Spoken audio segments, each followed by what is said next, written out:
Hoy no voy a dar break, por obvias razones. Hoy no voy a dar break porque yo sé que ustedes se distraen, hacen una cosita y la otra, entonces a mí me parece que esos 5 minutos es bobada. Entonces ni hoy ni mañana break de 5 minutos, ¿vale? Listo pues. Adelante, muchachos. Bueno, iniciamos exposiciones con el grupo sexto. Entonces, tiene la pantalla para compartirla. Gracias.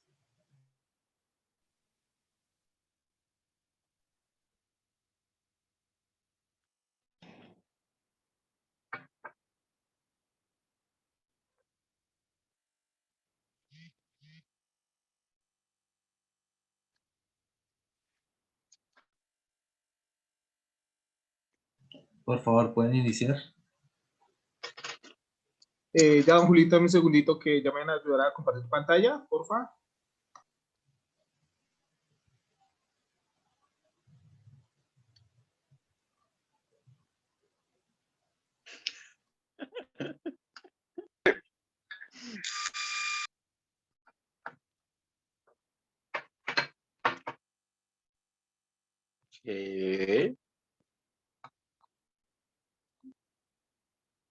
No, señora. No, no, no, no, no.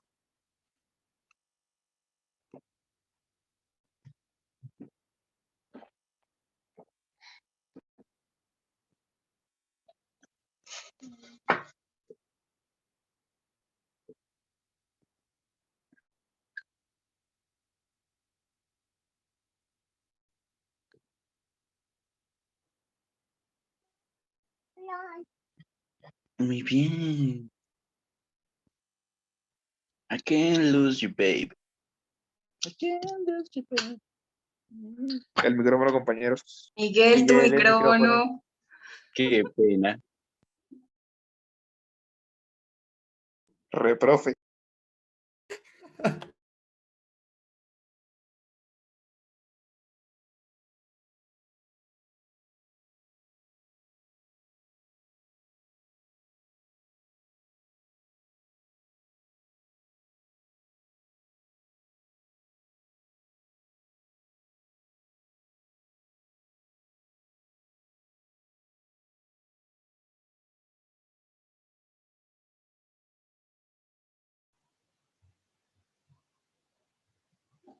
Compañeros, ¿ya? Julito, moción de orden, por favor. Esto es lo que no debe pasar. Esto es lo que no debe pasar, porque si un grupo tiene inconvenientes técnicos, ya sea por audición o por cámara o por lo que fuere, por favor, cédanle el paso al siguiente grupo porque ya se sobreentiende que hoy todos vienen preparados, ¿ok? Si el grupo tiene inconvenientes, que siga el próximo. Doctora, profe, ya 10 segunditos, ya estamos abriendo aquí, profe. Es que no quería abrir. Yo les avisé con tiempo de anticipación, acuérdense. Doctora, para agilizar, podríamos iniciar con la lectura y ya mi compañero lo proyecta. Es que tenemos es que yo siempre le... A ver, discúlpeme, qué pena. Discúlpeme, yo siempre le he dicho, el orden de los factores no altera la operación. La tesis, la película es una siempre, sin importar si que tiene que decir la postura inclusive. Hágale, porque es que ya no tenemos más tiempo, chicos. Gracias a Dios que ya esto se termina mañana. Gracias a Dios que ya avanzaron un peldaño más. Mire, tantas cosas que pasan en la universidad, en todas partes.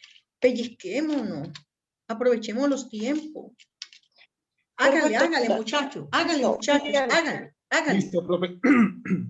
El problema jurídico enunciado por la Corte en esta sentencia es el siguiente, donde nos dicen que se conculcó el derecho fundamental al debido proceso y en ese orden de ideas se constituyó una vía de hecho llamada a ser reparada por haber incurrido en un defecto fáctico y en un defecto sustancial por una indebida apreciación de las pruebas obrantes en el expediente disciplinario y por haber estimado que la falta imputada del artículo 54, numeral 4 del decreto 196 de 1971. Continuando con mi parte de la exposición, las normas jurídicas relevantes para este caso serán las siguientes. El Código Disciplinario del Abogado, la Ley 1123 del 2007, el artículo 24 de esta misma ley, el decreto 196 de 1971, el artículo 54, numeral cuarto del decreto 196 de 1971 y el artículo 55, numeral primero, literal A de este mismo decreto. Artículo 88 del decreto 196 de 1971, el principio constitucional del debido proceso y los rituales propios de este procedimiento disciplinario. También tenemos el numeral primero del artículo 55 del decreto 196 de 1971, los artículos constitucionales 26, 29, 86, 228, 229, 230, el artículo 187 del Código de Procedimiento Civil y el artículo 61 del Código de Procedimiento Laboral. Listo, muchas gracias. Ahí continúa mi compañera Miranda. Buenos días, compañeros. A continuación tenemos la decisión en el cual, en mérito de lo expuesto en la Sala Tercera de la revisión de la Corte Constitucional administrando justicia en nombre del pueblo y por mandato de la Constitución, resuelve lo siguiente. Primero, confirmar la sentencia proferida por la Sala Disciplinaria del Consejo Superior de la Judicatura del 20 de abril del 2010. Esto mediante lo cual resolvió negar el amparo solicitado por el señor Juan Humberto Prieto Villegas por las razones expuestas en la providencia. Segundo, devolver al Consejo Seccional de la Judicatura Sala Disciplinaria del expediente disciplinario 2006-1307 adelantado en contra del abogado Juan Humberto. Y tercero, librarse por Secretaría de la Comunicación de que trata el artículo 36 del decreto 2591 de 1991. Listo. Como segundo tenemos el problema jurídico resuelto por la Corte. Las preguntas son, ¿es procedente para al derecho fundamental el del debido proceso? En este caso, la respuesta es no, ya que no encuentra la sala de revisión que se haya producido la vulneración del debido proceso alegada en la parte de la tutela. Esto con lo cual la decisión judicial bajo estudio no ha incurrido en vía de hecho, por lo tanto, habrá de confirmarse la decisión del juez de segunda instancia. Y la siguiente pregunta es, ¿obraron en derecho los jueces que impusieron la sanción del abogado? Dice, sí, ellos actuaron bajo derecho, ya que por ello, con base al material probatorio que existe, el juez disciplinario cuenta con el grado de certeza necesario para imputar la falta disciplinaria en cuestión. Y concluye diciendo que la acción de tutela no es en una tercera instancia para cuestionar las interpretaciones judiciales ordinarias, razones y coherentes que están amparadas por las garantías de la autonomía funcional, la que gozan los jueces y la amplitud que goza el fallador disciplinario para adelantar el proceso de adecuación típica de las conductas disciplinarias en el proceso sancionatorio. A continuación, mi compañera.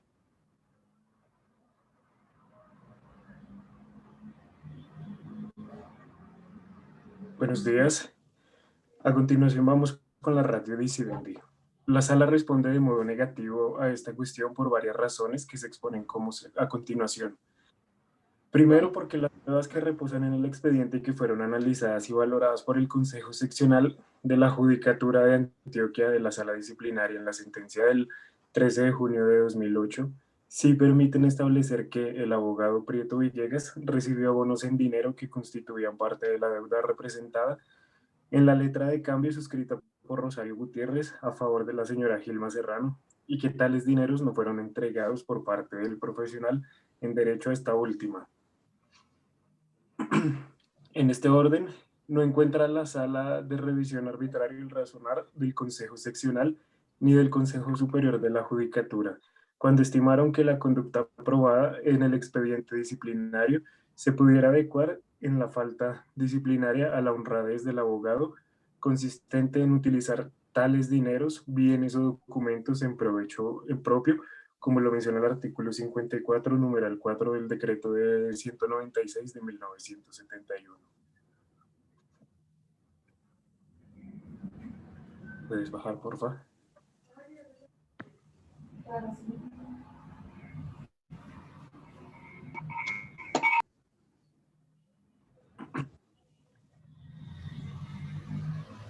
En este orden, bueno, porque además de que, como se ha dicho, existen pruebas que determinan que en su despacho fueron recibidos dineros de propiedad de la cliente del abogado, la señora Gilma Serrano, y de que no existe prueba ninguna que permita establecer que tales sumas fueron entregadas a esta última por parte del abogado o de sus dependientes. No resulta contraevidente estimar, como lo hicieron los jueces disciplinarios, que en ello aparecía claro que el señor Prieto Villegas hubiera utilizado tales recursos en su propio provecho.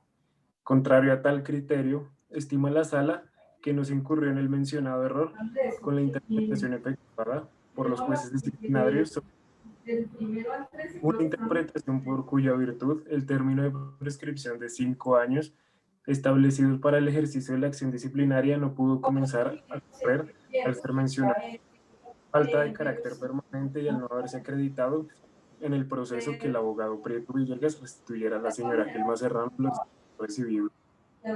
Aunque los jueces del proceso disciplinario no exponen en profundidad los fundamentos jurídicos en los que se fundó la conclusión sobre el carácter permanente de la falta del artículo anteriormente mencionado, no ha sido una interpretación excepcional y ad hoc construida solo por el caso del abogado Prieto Villegas. Distinto a ello, observa la sala que ésta hace parte de reiterada jurisprudencia que el Consejo Superior de la Judicatura ha venido sentando. Esta jurisprudencia se ha configurado en atención a lo previsto en el derogado artículo 88 del decreto 1196 de 1971, que establecía que la acción disciplinaria prescribe en 2 años, que se contará desde el día en que se perpetró el último acto constitutivo de la falla. Y a lo dispuesto en el artículo 24 de la Ley 1123 de 2007, vigente al momento de adelantar el procedimiento bajo análisis, en este proceso de tutela disposición, según el cual la acción disciplinaria prescribe en 5 años contados para las faltas instantáneas desde el día de su consumación y para las de carácter permanente o continuado desde la realización del último acto ejecutivo de la misma.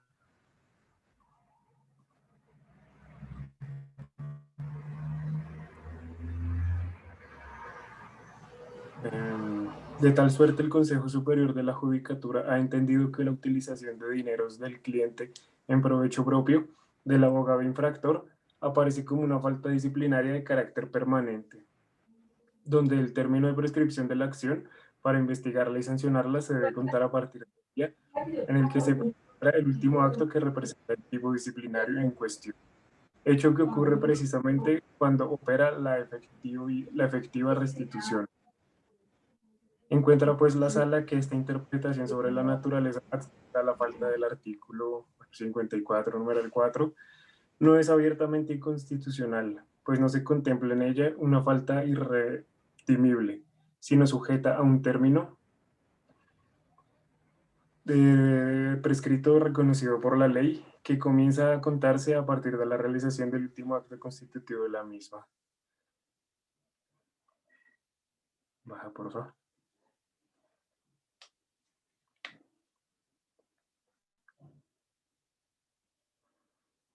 En orden a lo anterior, no encuentra la sala de revisión que se haya producido la vulneración del debido proceso alegada en la presente tutela, con lo cual las decisiones judiciales bajo estudio no han incurrido en vía de hecho. Por lo tanto, habrá de confirmarse la decisión del juez de segunda instancia en sede de tutela, que a la vez reconoció la procedencia de la acción al haberse cumplido el requisito de inmediatez, pero denegó la petición de amparo por no acreditar los defectos especiales aducidos.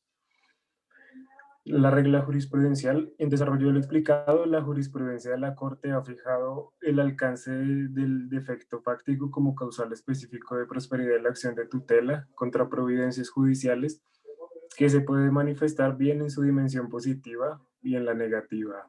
La primera ocurre por aceptación de una prueba inconstitucional o por tener como probados unos hechos sin que exista soporte que así lo acredite. La segunda, por omitir o negar injustificadamente el decreto y practicar de pruebas determinantes, por omitir la valoración de una prueba y dar no probado un hecho que se evidencia claro en el proceso o por la valoración defectuosa del material probatorio. Tales situaciones confirman que en su reconocimiento por parte del juez de tutela No hay una limitación del principio constitucional de la administración de justicia, de la autonomía judicial. Al contrario, lo que en este caso se evidencia es incumplimiento de este.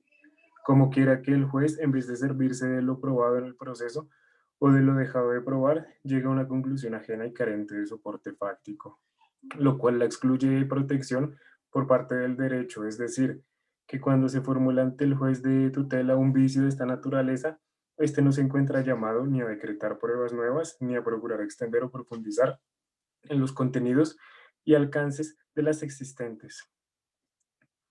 Su función no es otra que establecer con base en los requisitos jurisprudenciales, si dado los presupuestos del proceso entre los hechos y las pruebas legítimas, la decisión adoptada por la autoridad judicial competente fue razonable, no fue arbitraria, no contrario a los elementos mínimos que debe respetar a la hora de reconocer acreditado un hecho y de imputarlo a un individuo, hacerlo responsable de él, derivado de lo anterior. La consecuencia jurídica o sanción correspondiente, todo lo anterior en el marco de autonomía de que el juez natural debe gozar en un Estado constitucional. A continuación los dejo con mi compañera Alison. Gracias.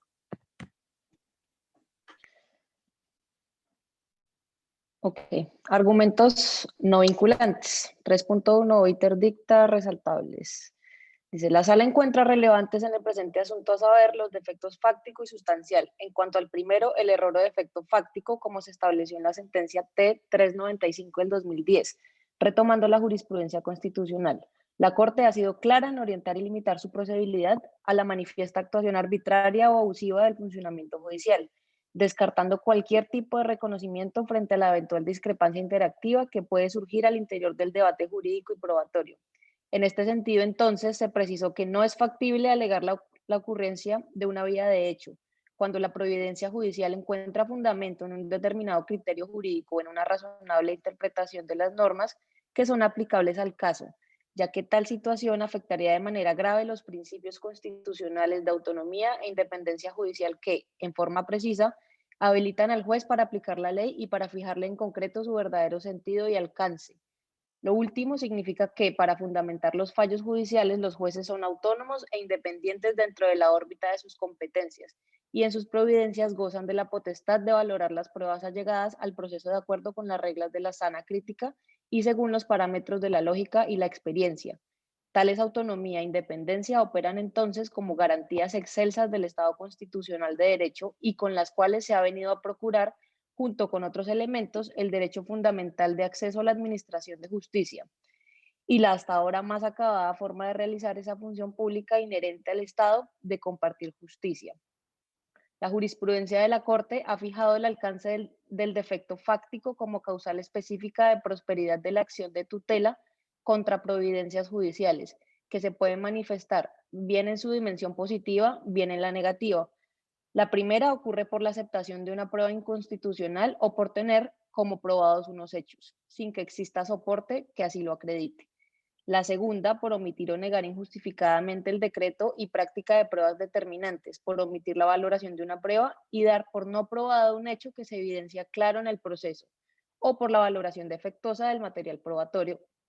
Por su parte, en lo que tiene que ver con el defecto sustancial o material, la jurisprudencia de esta corporación también ha dicho que el causal específico de la acción de tutela contra las sentencias judiciales puede presentarse igualmente bajo diferentes formas, conforme a las sentencias SU 159 del 2002 y SU 881 del 2005. Este defecto opera cuando, primero, la norma aplicada ha sido derogada y ya no produce ningún efecto en el ordenamiento jurídico. 2, la norma aplicada es claramente inconstitucional y el funcionario se abstuvo de aplicar la excepción de inconstitucionalidad. 3, la aplicación al caso concreto de la norma en cuestión resulta inconstitucional. 4, la norma aplicada ha sido declarada inexequible por la propia Corte Constitucional o, a pesar de estar vigente y ser constitucional, no se adecúa a la circunstancia fáctica a la cual se aplicó. Sin embargo, como se precisó en la sentencia T808 del 2007, siguiendo el procedente, en cualquiera de tales supuestos debe estarse frente a un desconocimiento claro y ostensible de la normatividad aplicable al caso concreto, de manera que la desconexión entre la voluntad del ordenamiento y del funcionario judicial sea notoria y no tenga respaldo en el amplio margen interpretativo con la Constitución. que la Constitución le reconoce a las autoridades judiciales. Es decir, que el amparo constitucional en estos casos no puede tener por objeto hacer prevalecer una de las posibles interpretaciones de la norma, a saber, la más favorable al tutelante, sin demostrar que la efectuada por el juez natural es constitucionalmente inadmisible, sino que su empleo opera exclusivamente para proteger los derechos fundamentales de quien queda sujeto a una providencia que sea apartado de lo dispuesto por el ordenamiento jurídico. Listo, sigue mi compañera Carol. Buenos días. Bueno, nos tocó el tema en los comentarios, pues haciendo un pequeño análisis, dice que el señor Juan Humberto Prieto Villegas interpuso acción de tutela contra el Consejo Superior de la Judicatura, Sala Disciplinaria, en razón de la sentencia del 24 de marzo del 2009, por medio de la cual se confirmó parcialmente la sentencia del 13 de junio del 2008 de la Sala Disciplinaria del Consejo Superior de la Judicatura de Antioquia. La sentencia objeto de tutela se declaró a favor del señor Prieto Villegas la cesación del procedimiento respecto a la imputación de la falta establecida en el artículo 55 del decreto 196 del 71, por haber ocurrido el fenómeno de la prescripción con todo lo que se halló responsable de haber incurrido en la falta disciplinaria tipificada en el numeral 4 del artículo 54 del decreto 196 del 71. Sancionada con la suspensión de 3 meses en el ejercicio de la profesión de abogado. A nuestro respecto, pues estima la sala que aunque hace parte de sus alegatos el hecho de que se hubiese imputado una falta por lo cual no fue denunciado, esta situación no constituye una irregularidad procedimental reconocible en el ordenamiento jurídico de carácter disciplinario. Es decir, que no existe disposición alguna dentro del procedimiento establecido que someta a la autoridad competente llamada a adelantar el proceso en cuestión, en circunscribir la imputación de las faltas única y exclusivamente a las palabras de quien denuncia y no a lo probado preliminarmente y a la adecuación típica que tal pesquita inicia pueda derivar. Entonces, encuentra la sala que esta interpretación sobre la naturaleza escrita en la falta del artículo 54, numeral 4 del decreto 196 de 1971, no es abiertamente inconstitucional, pues no se contempla en ella una falta irremediable, sino sujeta a un término de prescripción reconocido por la ley, que no comienza a contarse a partir de la realización del último acto constitutivo de la misma, una interpretación que, por lo demás, en consonancia con el derecho a la igualdad, ha sido reiterada por la autoridad competente. Gracias.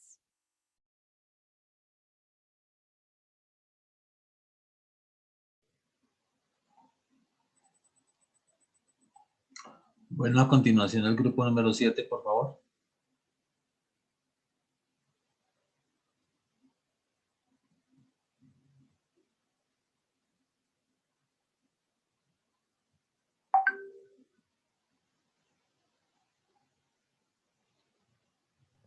Buenos días, don Julio. Ya permítame un segundito para compartir pantalla. Listo. Buenos días.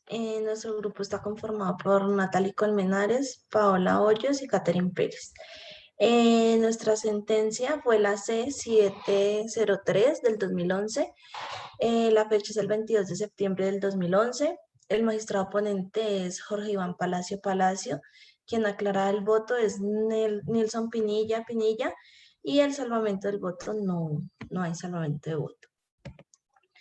La norma controlada, la norma en sí de la que se está hablando es del numeral 4, artículo 54, y del artículo 55, numeral 1 del decreto 196 de 1971. Y sigue mi compañera Paola, que les va a hablar sobre la demanda.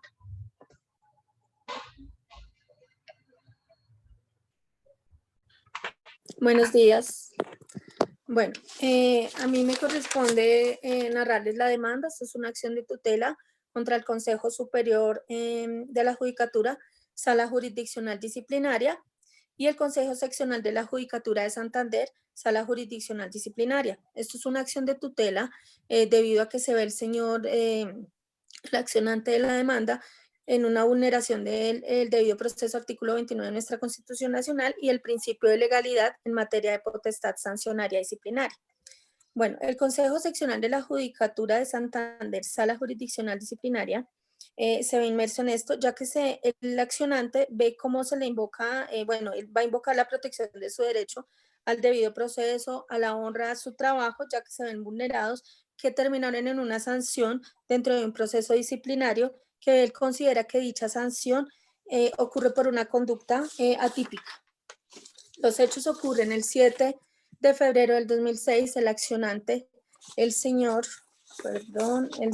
Iván Gonzalo Reyes Rivero, actuó en representación como abogado defensor de su padre en una audiencia de tránsito para discutir la procedencia de un comparendo que le habían hecho a su padre, que le habían impuesto. El 8 de febrero del 2006, la inspectora de tránsito que realizó la diligencia instauró una queja en contra del accionante, el abogado, porque en repetidas ocasiones este señor la interrumpe en forma grosera. En dicha diligencia lo hace y dice que utilizó palabras groseras, ofensivas y deshonrosas contra ella por su hecho de ser funcionaria.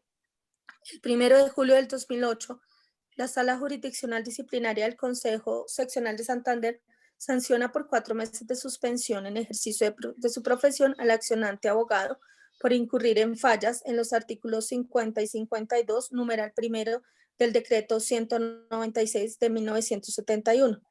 El Consejo Superior de la Judicatura, Sala Disciplinaria, confirmó la sanción porque dice que existía certeza de que el disciplinante actuó con ánimo doloso de haber hecho manifestaciones deshonrosas, temerarias e injuriosas a la inspectora de tránsito, lo cual lo llevó a una suspensión de 2 meses en el ejercicio de su profesión. Aclara el accionante que el 20 de diciembre del 2007 su padre fue absuelto del comparendo por otra inspectora de tránsito, que sí le brindó las garantías al señor, siendo claro, y se acogieron a los argumentos de defensa que él había presentado. Para esto, dice, él señaló que en los folios 42 al 45 del expediente de alzada se incluyeron 2 salvamentos de voto indicando que la conducta por la que se investiga es atípica y que no es de competencia del Consejo Superior de la Judicatura, porque el legislador no la consagró como una falta disciplinaria del artículo 50 del decreto 196 de 1971, por cuanto estaba reducida a la administración de justicia y no a la administración pública, y sí consagrando en la nueva ley posterior del 1123 del 2007, que comenzó a regir luego de dicha conducta estudiada. Además, el proyecto de ley en su artículo 33 del Consejo Superior de la Judicatura fue el que resultó en el artículo 32 vigente, siendo que en sus antecedentes se buscaba tipificar nuevas conductas. Para dicha demanda allegan a un material probatorio el siguiente: copia de la audiencia pública llevada en la Inspección de Tránsito de Bucaramanga, declaraciones juramentadas rendidas ante la magistrada sustanciadora de la primera instancia que conoció el proceso disciplinario, una copia de la diligencia de ampliación de queja formulada por el señor accionante Iván Gonzalo Reyes contra la inspectora séptima de Tránsito de Bucaramanga, y en sede de revisión el magistrado auxiliar solicitó la copia del antecedente del expediente relativo al proceso disciplinario seguido contra el señor accionante Iván Gonzalo Reyes, y señaló 3 días hábiles y suspendió los términos del proceso. Dentro del término señalado se envió copia íntegra de las diligencias disciplinarias. Sigue mi compañera, gracias. Buenos días, les voy a hablar del problema jurídico. El accionante promueve acción de tutela tras considerar que la sanción impuesta dentro de un proceso disciplinario seguido en su contra desconoce principalmente su derecho fundamental al debido proceso. El Consejo Superior de la Judicatura de Santander, Sala Jurisdiccional Disciplinaria, en sentencia 4 de marzo del 2010, concedió el amparo predicado y declaró que las sentencias que le impusieron a la sanción transgredieron el derecho fundamental al debido proceso. Las sentencias demandadas que han quebrantado el debido proceso del demandante al emitir sentencia condenatoria basada en el artículo 50 del decreto 169 de 1971, cuando el sujeto afectado con la infracción ostenta la calidad de autoridad administrativa. Sigue mi compañera, gracias.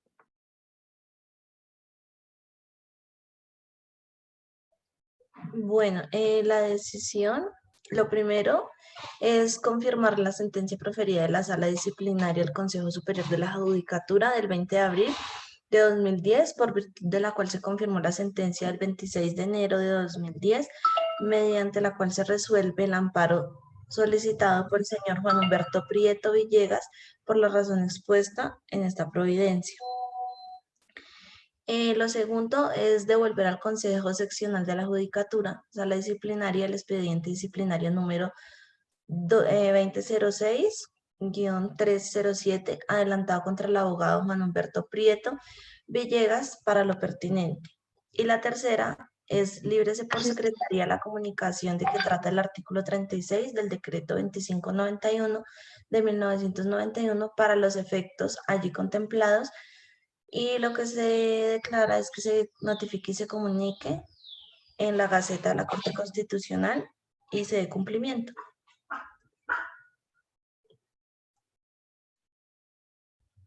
Sigue mi compañera Natalie. Bueno, razón de la decisión.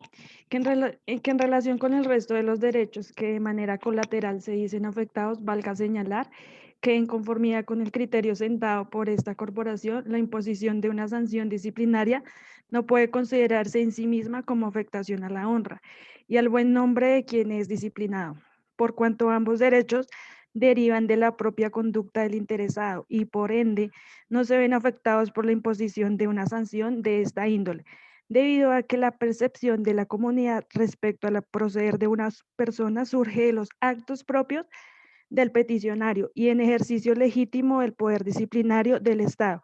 Por eso, la imposición de una sanción disciplinaria no constituye en sí misma un perjuicio irremediable al derecho del buen nombre. Gracias.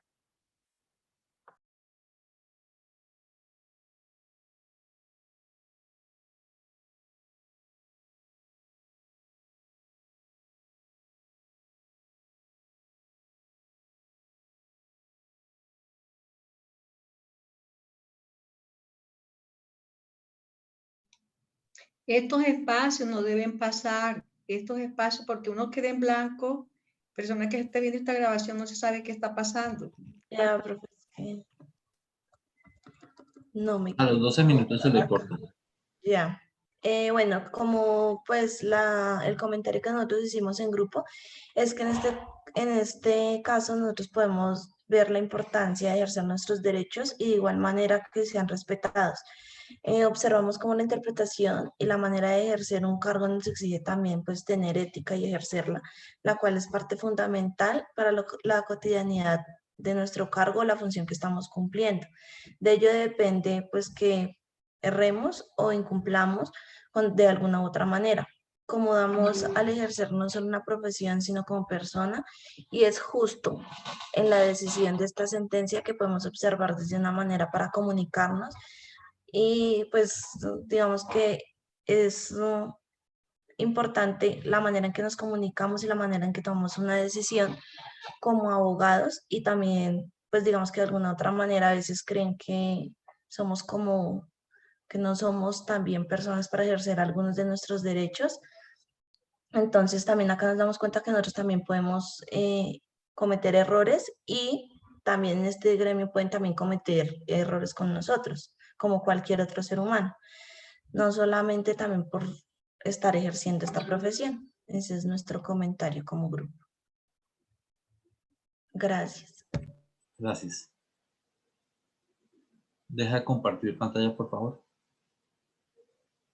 El grupo 13 solicitó el permiso de exponer antes, entonces va a continuación. Bueno, Bueno, buenos días. Nosotros somos el grupo 13 y les vamos a hablar... Mónica, disculpa, ay, qué pena, Mónica, discúlpame. Dime.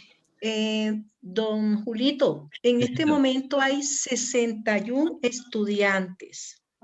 Tengo en la sentencia 63. ¿Por qué digo 61? Porque el sistema me cuenta a mí. Hagamos un silencio, por favor, que esto es importante porque después pasa mañana, no les aparece noto, les aparece perdido, y entonces viene el tire que jale que tire. A ver, Julito. Sí, señora. El sistema me cuenta a mí. Hay 61 estudiantes. Las sentencias que yo recibí de su parte son 63. Y en esa falta Rusi, que serían 64, y el otro joven que usted me dijo, un tal Daniela, no sé, usted lo dijo esta mañana. Es el del grupo 16. Del grupo 16. Sí. Un momentico, entonces sería grupo 15 más grupo 16, y Rousseau, ¿qué grupo sería? Él es grupo 13A. Ajá, grupo 13A. Entonces estaríamos hablando de 16 total, 17 grupos, para no hablar tanto. Don Julio, 17 sí, grupos por todo. Sí, señor. Bueno, don Julio, ya hoy no me envíe más que apareció Julano y Sutano, porque ya no más. Ya no más. Bueno, entonces 17 grupos. Este grupo que va a exponer cuántos integrantes son, porque me imagino que ellos se van a salir de clase. Tengo que dejar esa justificación ahora. Son 2 personas, pero uno solo va a exponer una nomás. No, vamos a exponer los dos, Anderson y yo. Son 2. Ah, listo. Y uno de los dos sale. Uno de los dos se va de la pantalla. Sí, profe, salgo yo a las 11:30. O sea, yo salgo de la clase a las 11:30 porque tengo una reunión en el hospital. Entonces, por eso, pues, Julio, Rusi vino. Rusi, Julio vino. Sí, señora. Bueno, entonces, ¿quién es el que hace falta? ¿Quién es el que hace falta? ¿O quién es la que hace falta? Pues no sé. O sea, sí, son 63. Vea, son 62. 63, 64, 65, 66 personas. Hay 66 estudiantes en este salón y hay ahora 62 porque el sistema me cuenta a mí. Quiere decir que hay 4 estudiantes que no asistieron. Yo tomo la plataforma, la foto y se la envío a usted, y eso lo depuramos hoy, porque el que no venga hoy, mañana tiene la mitad de la nota en el examen final. Listo, ok. Listo, ya me está comprendiendo. Yo le envío a usted los pantallazos al final. Bueno, pues. Sí, señora. Bueno, Mónica, tienes el permiso. Me salgo. Listo, profe, gracias. Entonces, nosotros vamos a hablar de la sentencia T291 del 2006. Entonces, la norma demandada de la violación de la aplicación de la ley favorable en materia penal, el actor sostiene que ésta se produjo en lo que respecta a la dosificación punitiva, por cuanto el decreto ley de 1980, normatividad que se hallaba vigente al momento de la concurrencia de los hechos, no fue aplicada, con el argumento de que el juez de primer grado no lo hizo y que tampoco fue objeto de apelación. Problema jurídico anunciado por la Corte. La Corte Suprema de Justicia, Sala de Casación Penal, mediante fallo del 15 de noviembre de 2005, revocó parcialmente la sentencia proferida por el Tribunal Superior de Bogotá, únicamente en lo referente a la aplicación de la ley favorable en materia penal, para lo cual dispuso dejar sin efecto la sentencia del juez 16 penal del circuito y que en consecuencia emita el pronunciamiento que corresponda exclusivamente con respecto a ese aspecto. Sobre la posibilidad de reformar en peor cuando se trata de único apelante, reiteró los argumentos consignados en el tribunal, agregando la improcedencia de la tutela frente a providencias de la jurisdicción. Las normas relevantes para este caso, pues como ya lo mencioné anteriormente, la ley 100 del decreto de la ley 100 de 1980 y de conformidad a lo establecido en los artículos 86, 241 de la Constitución Política y 31 y 36 del decreto 2991 de 2591 de 1991. Listo.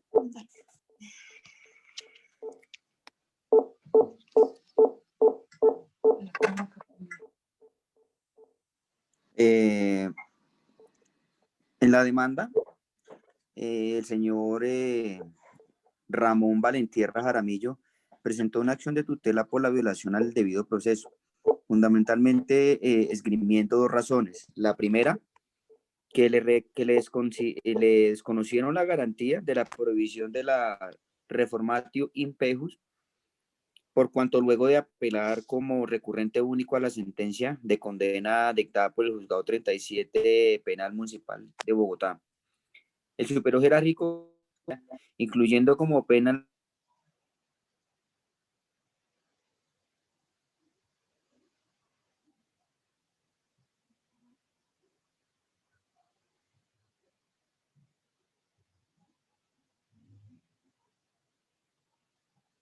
Corte Suprema de Justicia en su sala de casación penal. Como quiera que la realización del principio de la prevalencia de la ley benigna o favorable, en primer lugar, se rige en un claro derecho fundamental, consecuencial al concepto genérico, la observancia del debido proceso. Cuanto a la decisión que tomó la Corte, en primera, confirmar parcialmente la sentencia proferida por la Sala Penal de la Corte Suprema de Justicia el 15 de noviembre del 2005, dentro de la acción de tutela iniciada por Ramón Valentierra Jaramillo contra el Juzgado 16 Penal del Circuito de Bogotá, con vinculación oficiosa ante el Juzgado 37 Municipal de Bogotá.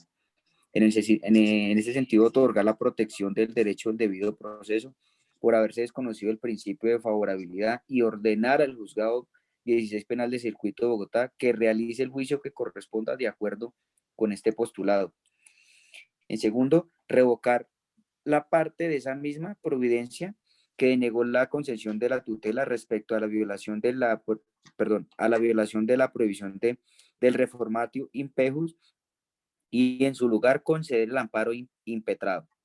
Tercero, pues dejar sin efecto la decisión proferida por el juez 16 Penal del Circuito de Bogotá del 26 de noviembre del 2004 en el proceso adelantado contra el señor Valentierra Jaramillo por el punible de lesiones personales culposas que impuso al procesado la pena adicional de la interdicción de derechos y funciones públicas y ordenar a dicho funcionario que al resolver el recurso de apelación presentado por el señor Valentierra Jaramillo limite decisión al punto de inconformidad planteado por él.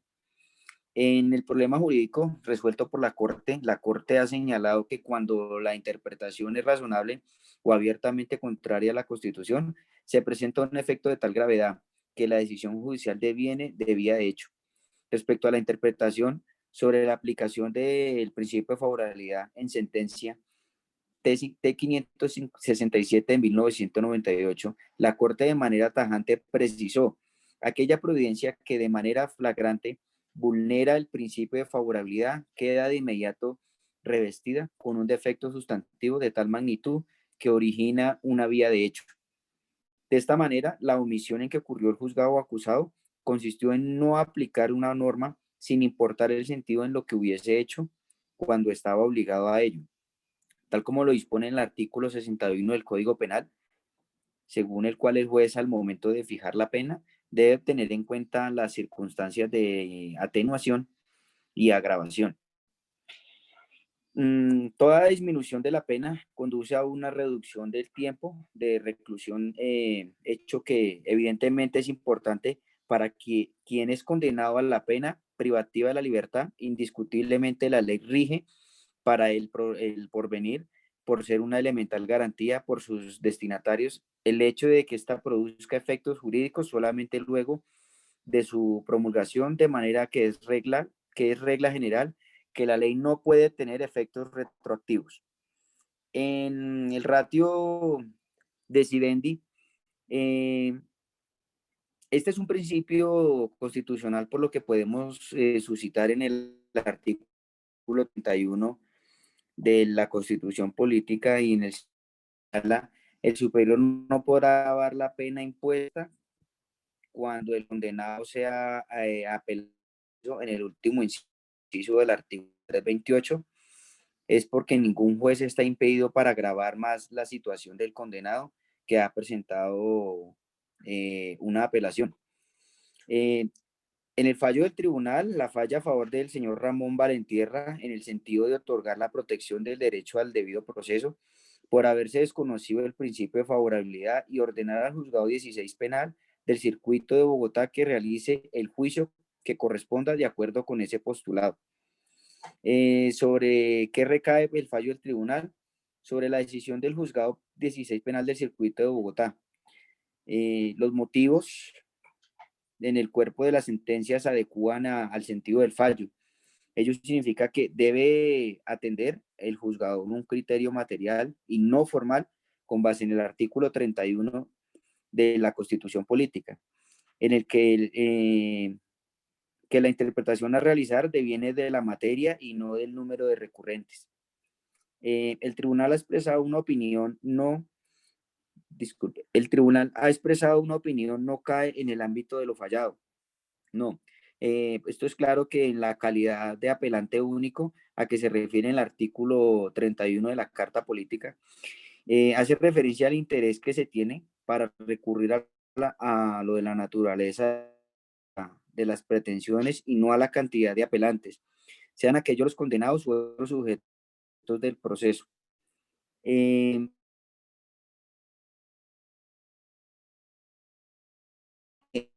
Al ordenado por de admitir tutela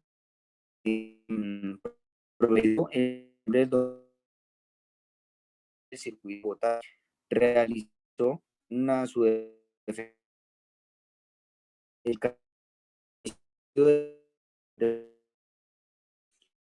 el amén de que la decisión acusada siguió el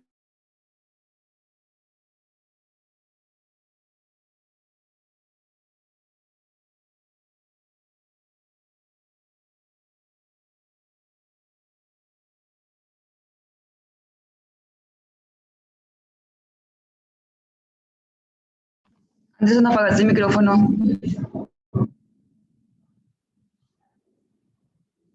Y salga alguien en el auxilio del grupo porque estuvo bastante complicada poderlo escuchar.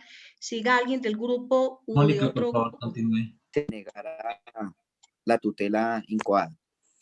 En cuanto al comentario,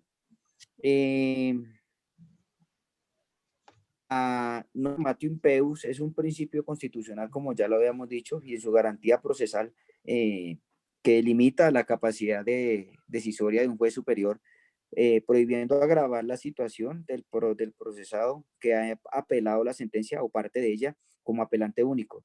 La excepción a la aplicación de dicho principio se halla en las decisiones que por la ley deben ser sometidas a consulta. En torno a dicho principio, se ha consolidado amplia jurisprudencia de la Corte Constitucional como de la Corte Suprema de Justicia, las cuales han definido su alcance y aplicación, contrastando el citado imperio con el de la legalidad al debido proceso y el derecho de defensa. Palabras clave: reformatio impejus, principio de legalidad, debido proceso, derecho a la defensa, decisión judicial. A partir de la inclusión en la Constitución Política, este principio se reguló también en el Código de Procedimiento Penal de 1991 en el decreto 2700 como norma rectora. Sin embargo, dicha codificación existía una contradicción, pues en su artículo 21712 se facultaba al superior para decidir su limitación sobre decisiones de primera instancia, impugnadas o sometidas a consulta. De ahí que mediante la ley 81 de 1993 se corrige dicha realidad y se faculta al superior decidir únicamente sobre las decisiones sometidas a consulta, pero no sobre aquellas que han sido objeto de apelación. Pues en este caso solo se puede fallar sobre lo que se apele. De igual forma, se acoge el principio con el Código de Procedimiento Penal del 2000. Apelaciones finales, podemos advertir que la prohibición de reforma en perjuicio ha sido acogida por el ordenamiento jurídico colombiano con rango constitucional desde el año 1991, como principio sustancial y garantía procesal que asiste a todo enjuiciado La non reformatio impejus constituye una limitación al juez superior para modificar la sentencia de primera instancia, agravando la pena o imponiendo una a quien había sido absuelto en primera instancia. Esto es con el fin de garantizar el debido proceso del condenado, su derecho a la defensa, la seguridad jurídica, la dignidad humana y la libertad. Para la procedencia de la prohibición de formato impejus, debe tratarse de una sentencia o un auto interlocutorio, modificatorio de la situación del enjuiciado en detrimento de su condición anterior. Adicionalmente, se exige que se trate de un apelante único, es decir, que se impune un mismo interés por una o varias personas.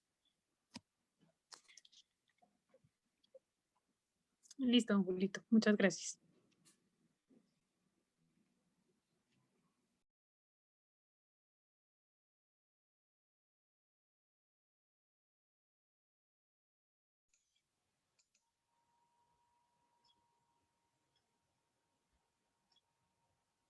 A continuación, continúa el grupo 8, por favor.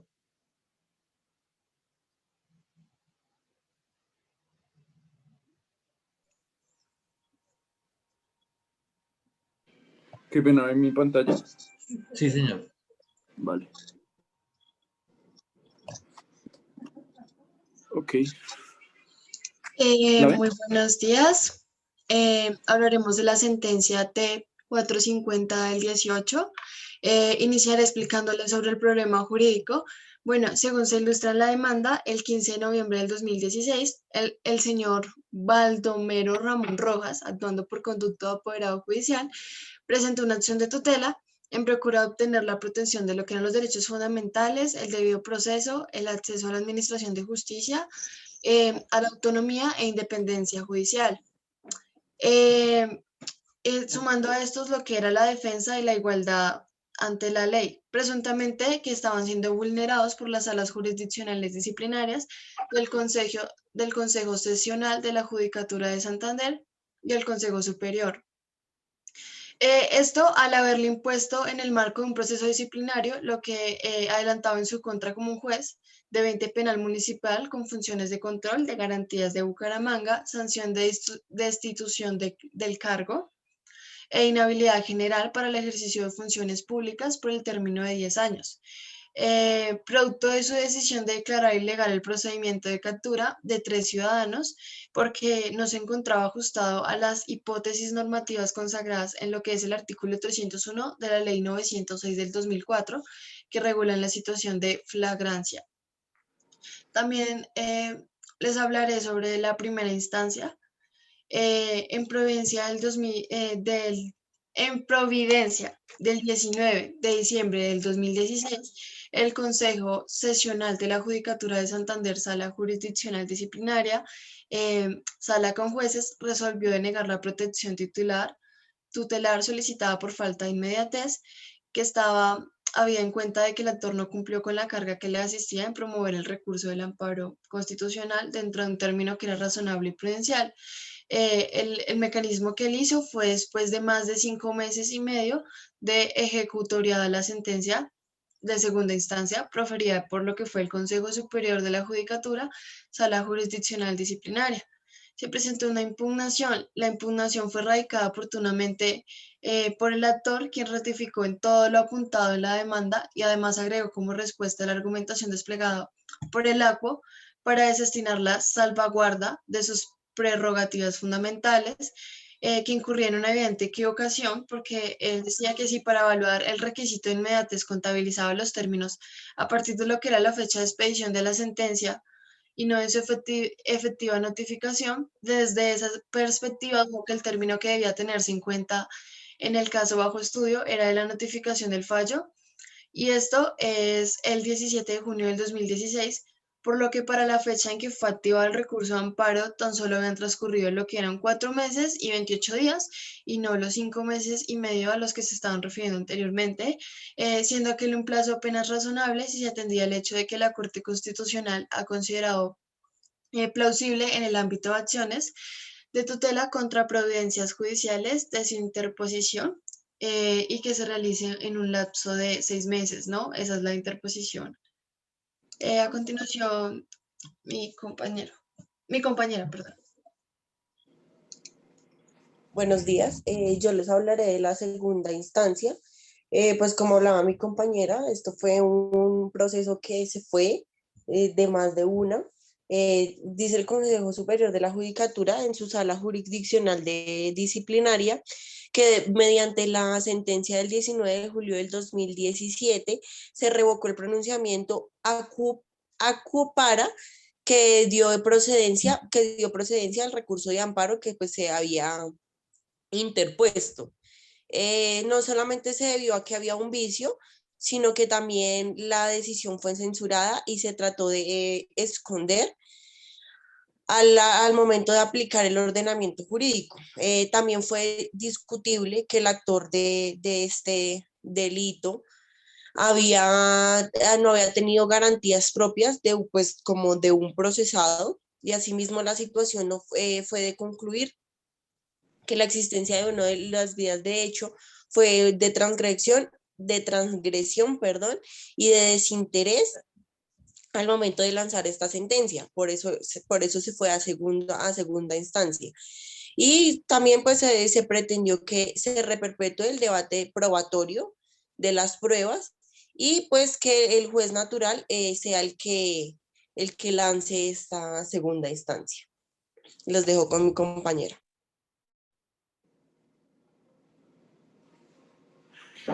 Ok, qué pena pues que nuestra compañera faltó porque se le fue la luz. Entonces sigo yo con los hechos relevantes. El 21 de junio del 2011, el personal adscrito a la sección de investigación criminal de la Policía Metropolitana de Bucaramanga, en cumplimiento del orden judicial emitida por la Fiscalía Quinta de la Unidad Estructural y apoyo de la misma ciudad, se sirvió para practicar las diligencias del registro y allanamiento de 37 locales ubicados en el centro comercial San Bazar, toda vez que en ellos venía reproduciéndose y comercializándose fonogramas, videogramas y obras cinematográficas no originales.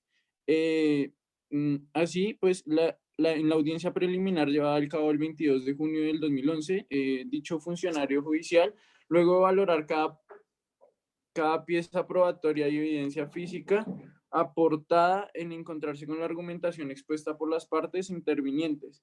Debido a todo lo anterior, sin antes anunciar la procedencia de los recursos ordinarios estipulados en el artículo 176 del Código de Procedimiento Penal, optó por declarar la ilegalidad del procedimiento de captura de los sujetos aprehendidos y consecuencialmente ordenó el restablecimiento inmediato de su derecho a la libertad.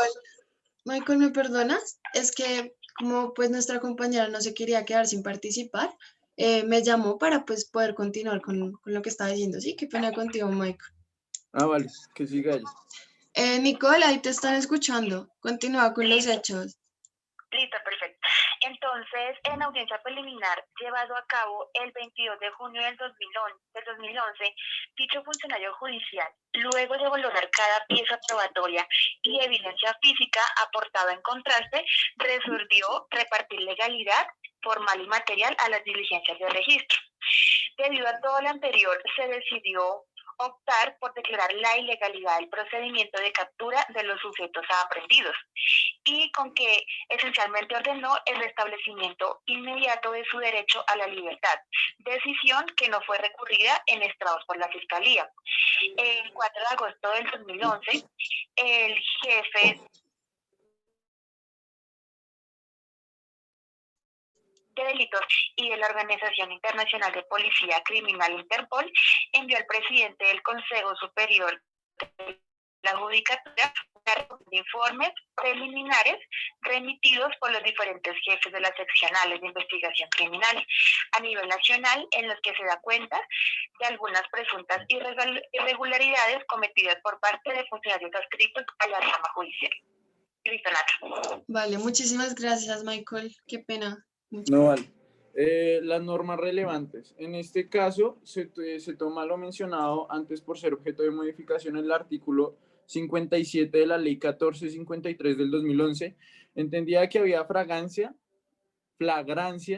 cuando, primero, la persona sorprendida y aprendida al momento de cometer el delito, la persona sorprendida o individualizada al momento de cometer el delito y aprendida inmediatamente después de por persecución o voces de auxilio de quien presente el hecho. Y tercero, la persona sorprendida capturada con objetos, instrumentos o huellas de los cuales aparezca fundamentalmente en momentos antes que ha cometido el delito o participado en él. Más adelante podemos encontrar el artículo 153 del Código de Procedimiento Penal, en el cual se dice deberes son deberes de los funcionarios empleados según corresponda a los siguientes. Primero, respetar, cumplir y dentro de órbita de su competencia, hacer cumplir la Constitución y las leyes de los reglamentos. En el artículo 48 encontramos faltas gravísimas. Son faltas gravísimas las siguientes: realizar objeto una descripción típica consagrada en la ley como delito sancionable a título de dolo cuando se cometa en razón, con ocasión o consecuencia de la función o cargo abusando del mismo. Más adelante encontramos el artículo 301 del Código de Procedimiento Penal, en el cual se da la interpretación de las comunicaciones. El funcionario judicial podrá ordenar con el único objeto de buscar pruebas judiciales y que se intercepten mediante la grabación megafónica, telefónica, similares que utilicen el espectro electromagnético. En el artículo 128 dispone el fallo disciplinario debe fundarse en pruebas legalmente producidas y aprobadas al proceso, cuya carga en todo caso le corresponda al Estado. En el artículo 135 prevé que toda trasladarse a la actuación disciplinaria las pruebas practicadas válidamente en una actuación judicial o administrativa. Más adelante, pues encontramos la radio decidente. En la primera, revocar la sentencia del 2019 de julio. ¿De qué? Revocar la sentencia del 19 de julio del 2017 proferida por el Consejo Superior de la Judicatura, Sala Jurisdiccional Disciplinaria, en la que se revocó el fallo de la primera instancia proferido el 19 de diciembre del 2016 por el Consejo Seccional de la Judicatura de Santander. El segundo, dejar sin efecto la sentencia del 31 de mayo del 2016 proferida por el Consejo Superior de la Judicatura, en la cual se afirmó el fallo disciplinario de la primera instancia proferido el 10 de marzo del 2016. El señor Baldomero Ramón Rojas, en su calidad de juez 20 penal municipal de funciones de control de garantías de Bucaramanga, por haber incluido en la infracción al deber previsto en el numeral primero del artículo 53 de la ley 270 de 1996. Dada la incursión en el delito consagrado en el artículo 413 del Código Penal e infracción a lo estipulado en el artículo 301 numerales primero y tercero en el Código de Procedimiento Penal, cometida a título doloso con destitución e inhabilidad general por el término de 10 años. Tercero, ordenar al Consejo Superior de la Judicatura, Sala Jurisdiccional Disciplinaria, que en término improrrogable de 15 días hábiles contados a partir de la notificación de la presente providencia, proceda a emitir un nuevo el correspondiente fallo de la segunda instancia dentro del proceso disciplinario surtido contra el señor Baldomero Ramón Rojas para dar cabal aplicación al precedente constitucional en la materia y las directrices sobre los principios de la autonomía e independencia judicial frente a las sanciones del tipo disciplinario ha expuesto esta corporación. Cuarto, liberarse de comunicaciones. Bueno, cabe aclarar respecto a los magistrados que estuvieron presentes en esta tutela, fueron los magistrados Alejandro Linares Cantillo, Antonio José Lizarazo Ocampo y Luis Guillermo Guerrero Pérez. Luis Guillermo Guerrero Pérez fue el magistrado que dio el salvamento de voto para esta sentencia. Entonces, como resumen o comentario, tenemos que el 15 de noviembre del 2016, Baldomero Romero Rojas, que fue el apoderado de la parte demandada, presentó pues la acción de tutela donde procuró la protección al debido proceso, la cual fue vulnerada por el juez penal que anteriormente nombramos, y bueno, y en autonomía de la independencia judicial a la defensa de la igualdad y de la justicia, se decidió que efectivamente sí fueron violados estos derechos. Por eso fue que nuestro magistrado Guerrero optó por decir que el juez 22 penal sí había cometido una falta disciplinaria y a su vez pues hizo que éste pagara en función de su falla. Pues por todo el análisis que hicimos anteriormente, nosotros como grupo nos encontramos totalmente de acuerdo con la decisión de la Corte y del juez Guillermo. Muchas gracias. Gracias a ustedes. A continuación el grupo 8, por favor, el grupo 9. Grupo 9.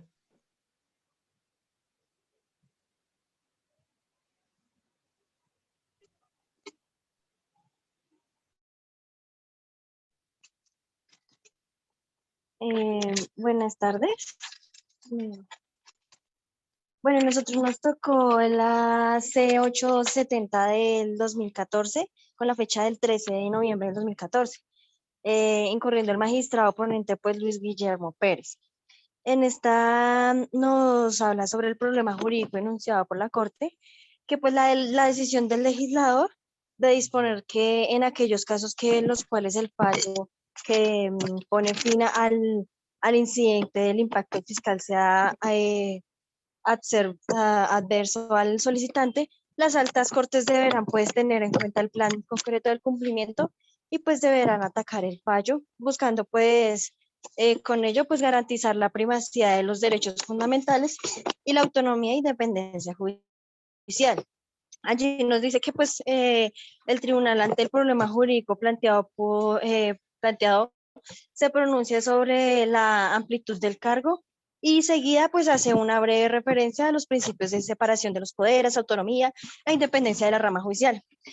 Pues allí teniendo en cuenta lo señalado sobre, digamos, los criterios de sostenibilidad fiscal y el incidente del impacto fiscal.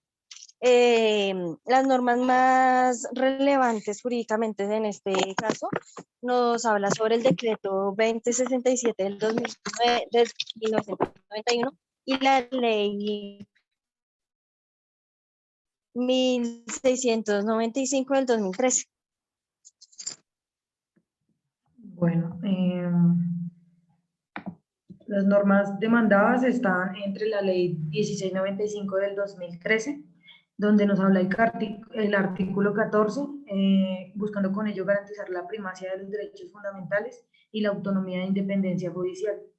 En todo caso, las máximas de corporación judicial tendrán en cuenta el plan concreto de cumplimiento presentado por el Gobierno Nacional y el artículo 6 del contenido del incidente, las posibles consecuencias de la prudencia en la sostenibilidad de las finanzas públicas, las condiciones específicas que explican las dichas consecuencias, los planes concretos con el cumplimiento de la sentencia o de los autos que propiden la prosperidad de la misma, que aseguren los derechos reconocidos en ella en un marco de sostenibilidad fiscal.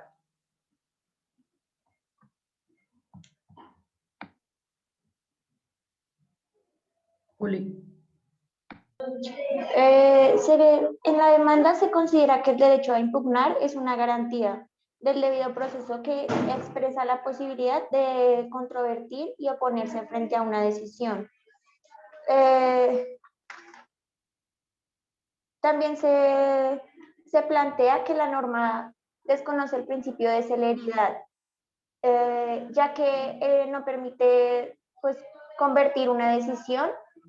Y finalmente se afirme que la disposición acusada igualmente se desconoce del derecho a la igualdad. Por el contrario, para quien participó en un proceso y se benefició de una sentencia, no se otorga mínima posibilidad de oponerse.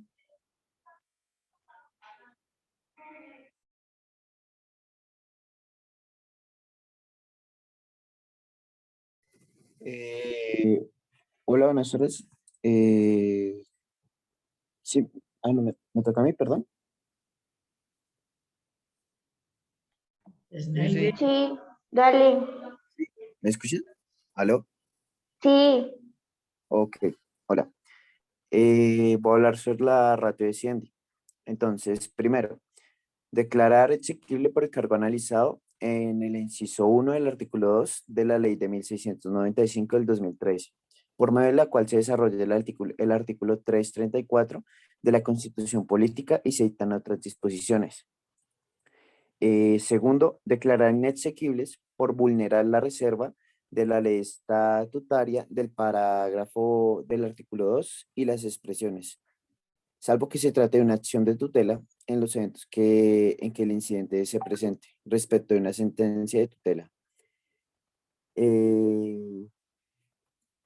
Tercero, declarar exequibles por el cargo analizado las expresiones de la Sala de Plena de Corte Constitucional previstas en el artículo 3, 5 y 12 de la Ley de 1695 del 2013.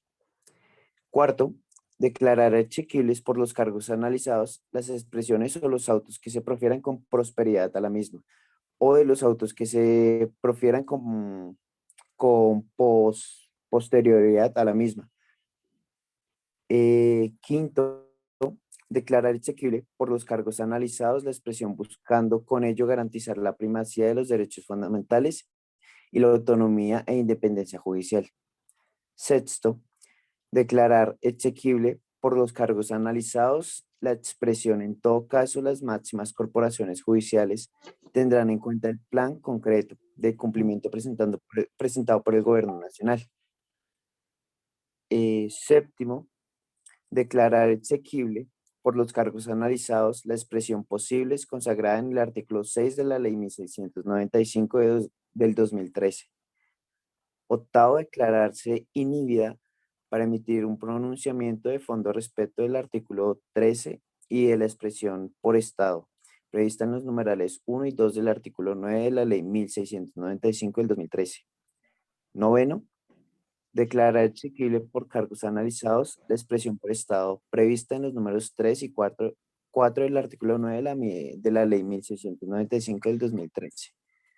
Décimo, declarar exequible por los cargos analizados de la expresión en el que se incumplirán específica y puntualmente los elementos que se requieren de mayor detalle, los que la corporación considera ausentes o la información que considere relevante, para que en los 5 días siguientes a su notificación el solicitante los aporte. Y un décimo, declarar exequible por los cargos analizados la expresión mediante auto que no tendrá recursos, consagrada en el artículo 9 de la Ley 1695 del 2013.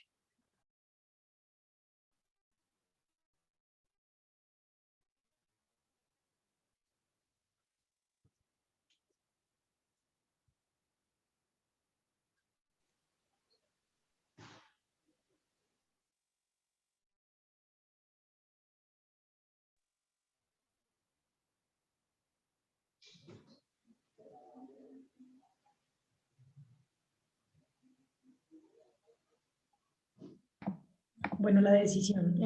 La Corte adoptó las siguientes decisiones. Por una parte, en cuanto a las disposiciones demandadas, declaró la inexequibilidad del parágrafo del artículo 2 y de las expresiones, salvo que se trate de una acción de tutela. En los eventos en que se presente respecto a una sentencia de tutela, en la audiencia participará el pleno de la sala de la respectiva corporación.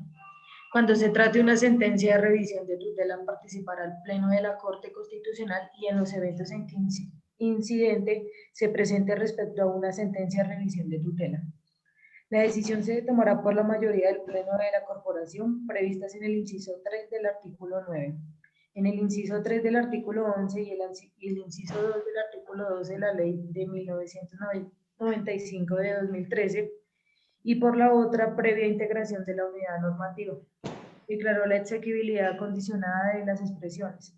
La sala plena de la Corte Constitucional, consagradas en los artículos 3,5 y 12 de la aludida ley, por medio de las cuales se disponen las reglas sobre competencia y decisión del incidente del impacto fiscal, en el entendido de que las mismas no implican la relación con las prudencias proferidas en el marco de la acción de la tutela. Todo lo anterior como se deriva de lo expuesto como miras a salvaguardar las reservas de la ley estatutaria frente a un procedimiento que tiene la virtualidad de alterar la operatividad de los órdenes de amparo.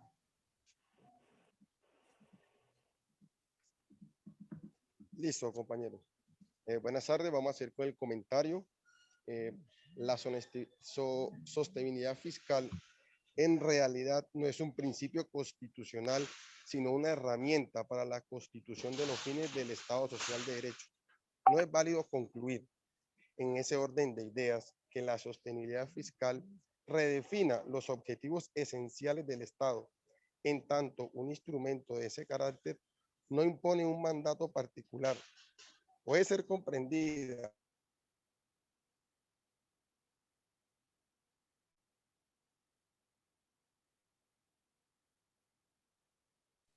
No se le escucha a Cristian.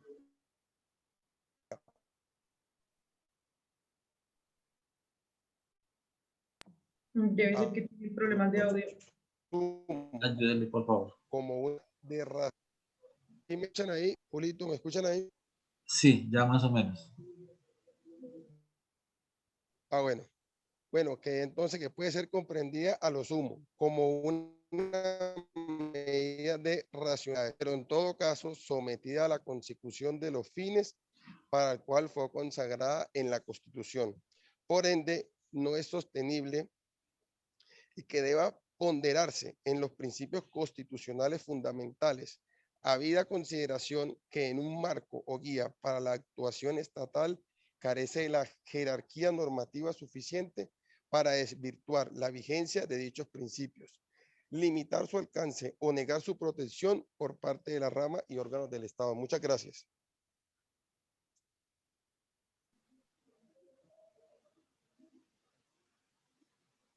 Gracias, compañeros. ¿Ya terminaron su exposición? Sí, señor. Sí, Julio, muchas sí. gracias. Bueno, gracias. A continuación, el grupo 10, por favor. Y don Julio, no sé cómo dejar de compartir pantalla. Dele a la flechita verde y deja compartir. Está abajo. Buenos días.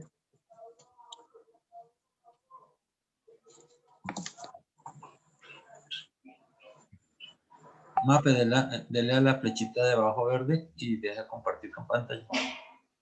Estoy haciendo, pero... Le aparece algo en rojo como una X. Ah, ok, Dale ya. ahí. Listo, ya. Gracias. Buenos días. ¿Ya podemos, Julio? Sí, señor, claro que sí. Bueno, muy buenos días. Nuestro grupo, somos el grupo 10. Escogimos la sentencia C014 del 2004. Esta fue dada en Bogotá el 20 de enero. El ponente fue el doctor Jaime Córdoba, el accionante el señor Javier Alejandro Acevedo y la sala de decisión, la sala plena de la Corte Constitucional. Entonces, la sala plena de la Corte Constitucional, en ejercicio de sus atribuciones constitucionales y legales, en especial las previstas en el artículo 241, numeral 4 de la Constitución Política y cumplidos todos los trámites y requisitos, profiere lo siguiente. Sentencia. En relación con la demanda de inconstitucionalidad que en uso de sus derechos políticos presentó el ciudadano Javier Alejandro Acevedo contra los artículos 123 y 125 parciales de la Ley 734 de 2002. A continuación, mi compañera Alejandra, con los hechos de la demanda.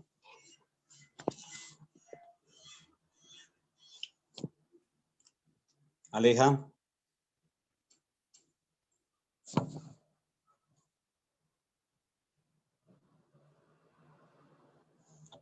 Alejandra. Por favor, alguien que supla a Alejandra.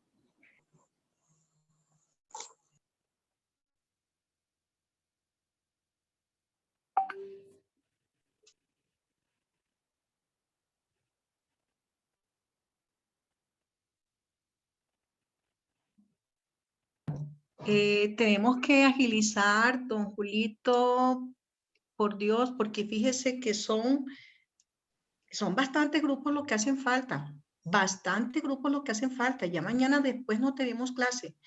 Don Julito, por favor, es que estamos muchos espacios, han habido muchos espacios, no hubo una buena sincronización.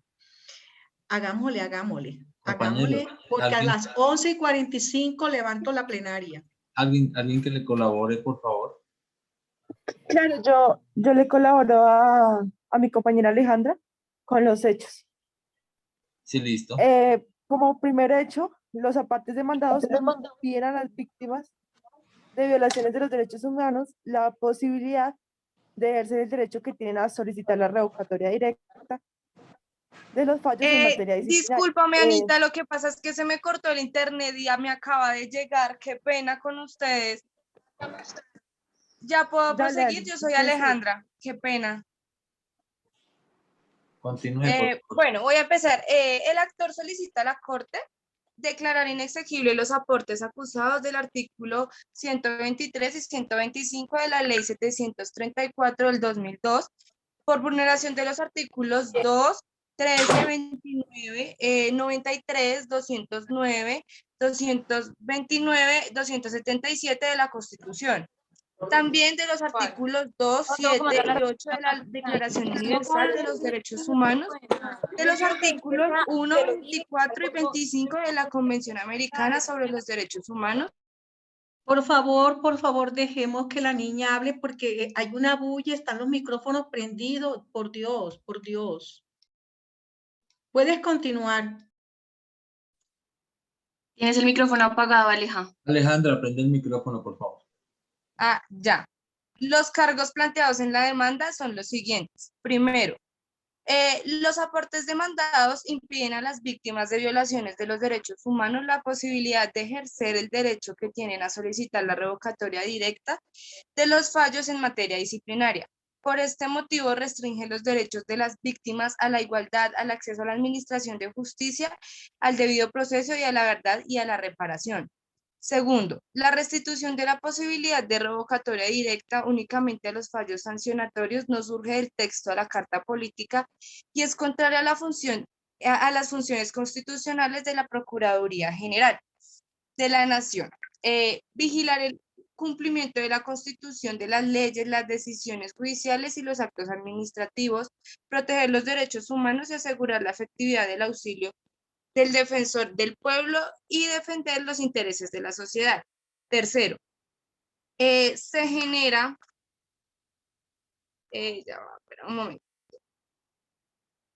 se genera un tratamiento legal disciplinario justificado, puesto que el sancionado puede solicitar la revocatoria del fallo sancionatorio, pero la víctima no puede solicitar la revocatoria del fallo en ningún momento. B, se ignora la desventaja en que se encuentra la víctima, pues le han violado sus derechos humanos. C, el Código Contencioso Administrativo consagra la revocatoria para todo acto administrativo sin prevenir un tratamiento diferente. Cuarto, los aportes acusados vulneran el núcleo esencial del derecho de participación, pues facilitar la participación de los ciudadanos en las decisiones que los afectan y en la vida económica, política y administrativa y cultural de la nación. Es uno de los fines esenciales del Estado. Además, la participación no se circunscribe a la administración de justicia, sino que se extiende a la vida administrativa de la nación. 5. Los aportes acusados vulneran los derechos de las víctimas a la verdad, a la justicia, a la reparación, reconocidos por tratados de derechos humanos que hacen parte del bloque constitucional, pues no existen motivos para que el reconocimiento de tales derechos se circunscriba al proceso penal y se extienda al proceso disciplinario. Estos son los hechos. Le doy paso a mi compañera Ana, por favor.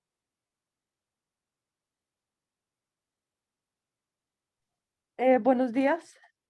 Yo tengo la intervención del Ministerio de Interior y de Justicia, el cual solicita a la Corte declarar exequible los apartes demandados, tales como el artículo 123, 125 de la Ley 734 del 2002.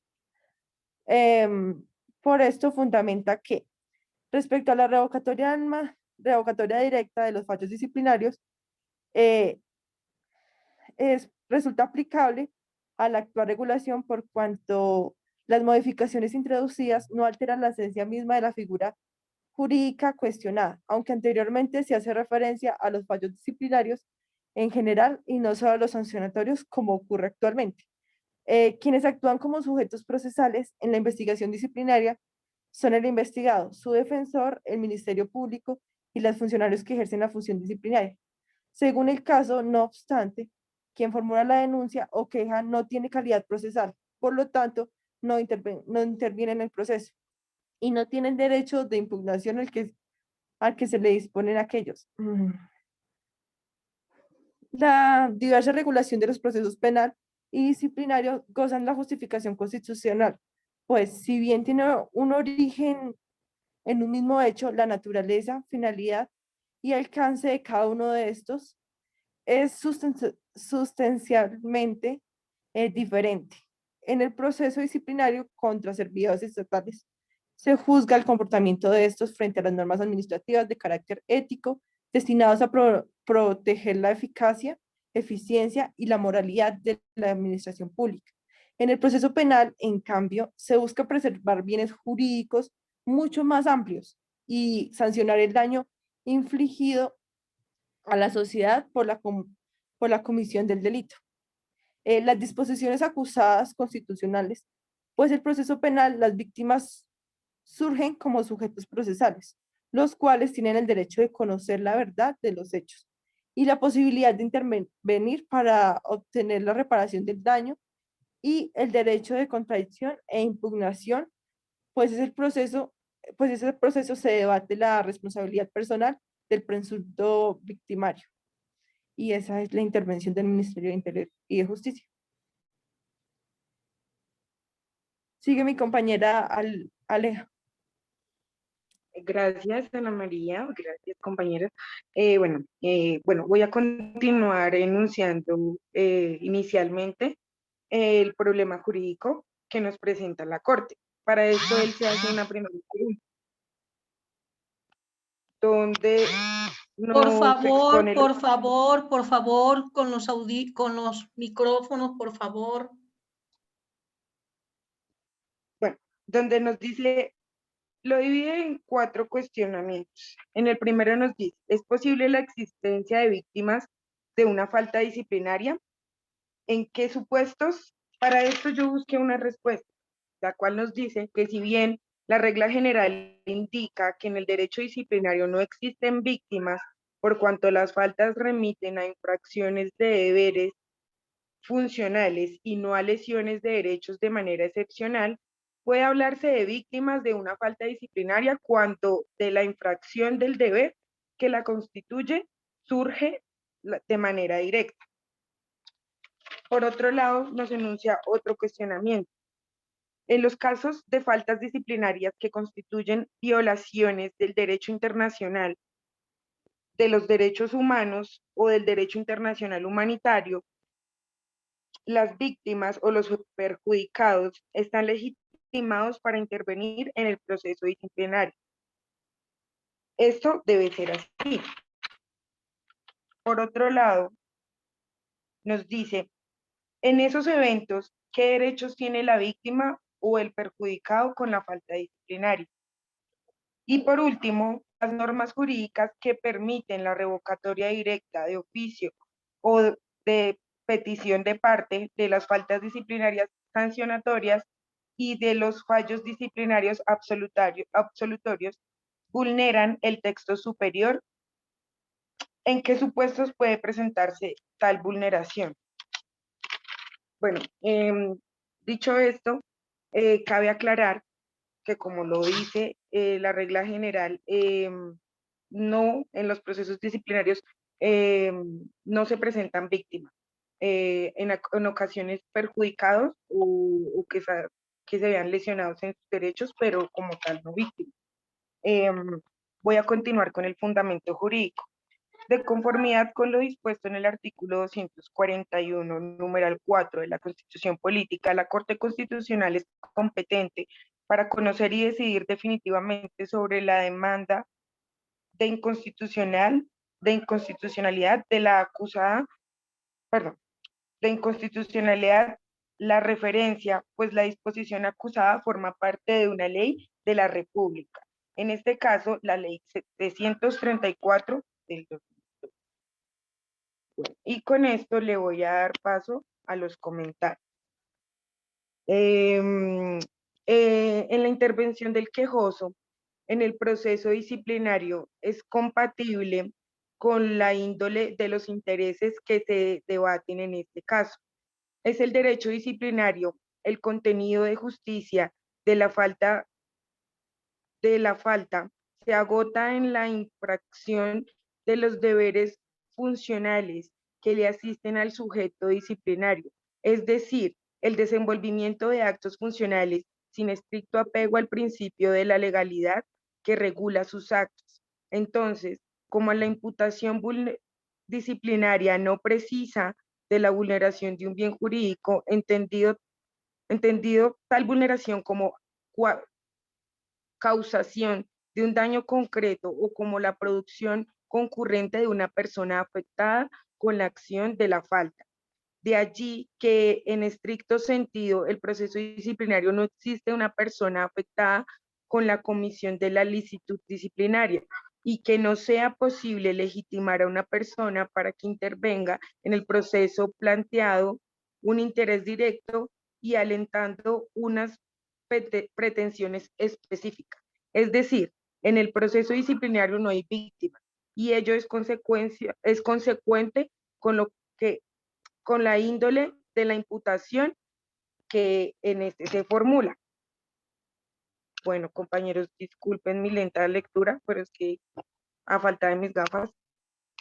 Bueno, con esto le doy paso a mi compañero José. Muchas gracias por escuchar. Bueno, yo entonces voy a lo de la decisión. Primero, declarar exequibles las expresiones sancionatorias y del sancionado que hacen parte del artículo 122 de la ley 734 del 2002. Segundo, declarar exequible la expresión sancionatorios que hace parte del inciso primero y el parágrafo del artículo 123 de la ley 734 del 2002. Tercero, declarar exequibles las dos expresiones sancionatorias que hacen parte del artículo 124, ley 734 del 2002. Cuarto, declarar exequibles por los cargos analizados las expresiones a solicitud del sancionado. Quinto, declarar exequible el artículo 89 de la ley 734 del 2002 en el entendido que las víctimas o perjudicados de la falta disciplinaria que constituyen violaciones del derecho internacional, de los derechos humanos y del derecho internacional humanitario. También son sujetos procesales y titulares de las facultades a los cuales conferidos por la ley. Con esto damos por terminada nuestra intervención. Muchas gracias.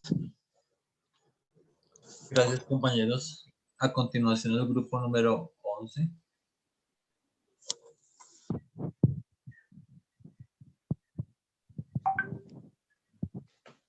Muy buenos días, compañeros.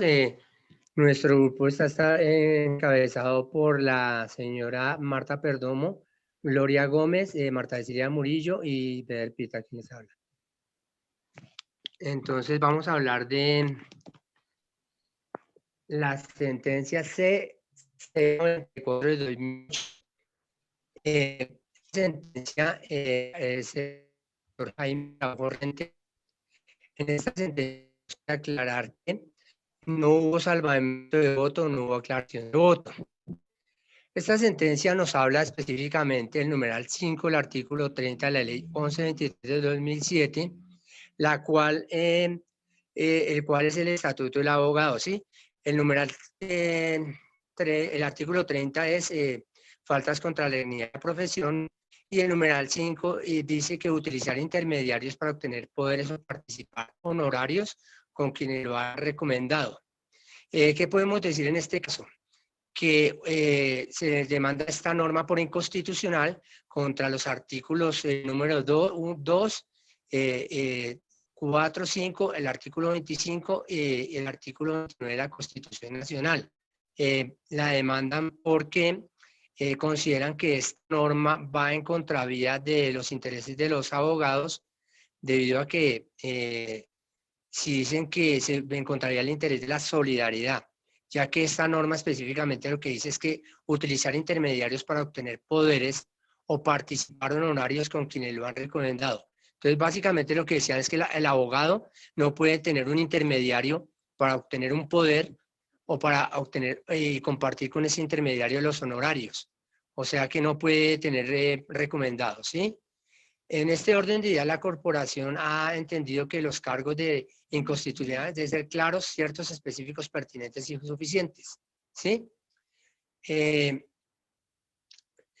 el demandante con relación a la violación del artículo 1 de la Constitución, que consagra un valor social como es el de la solidaridad, que es inherente a la actividad laboral de las personas, la necesidad de servirnos los unos a los otros.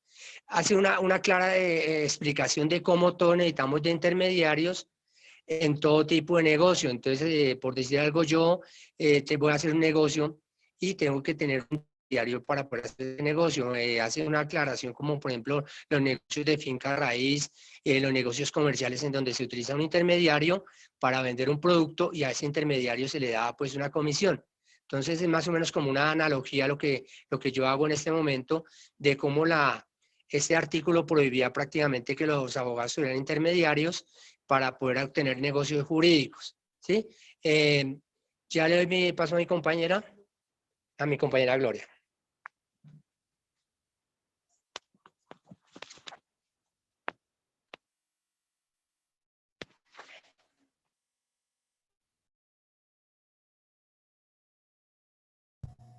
Buenos días. Gloria, solamente quedan 5 minutos porque es que tengo que llamar, ya está sonando, tengo que llamar, tomar los cuadrantes. Sí, señora. Buenos días, doctora, y buenos días, compañeros. Entonces, voy a hacerlo un poquito resumido. De acuerdo a lo que dijo mi compañero con respecto al numeral número 5 del artículo 30 de la ley 1123, donde dice que el señor argumenta de que se le ha violado toda su participación en cuanto a tener clientes y honorarios. En realidad no es así, porque el señor no argumentó bien no argumentó bien la tutela que él presentó, y de ahí que la corte misma no le dio salida a esta, porque como el señor Urrea decía que el artículo 1 decía que se expresa que es democrática y participativa, y como tal él podía realizar negocios con las personas, aunque él sabía de sobra que estaba infringiendo la ley, porque no es permitido.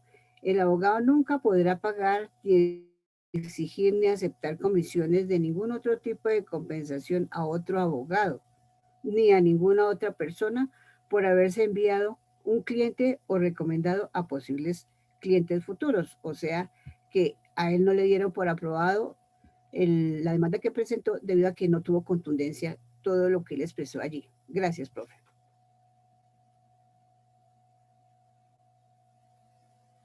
Puede continuar, Martica.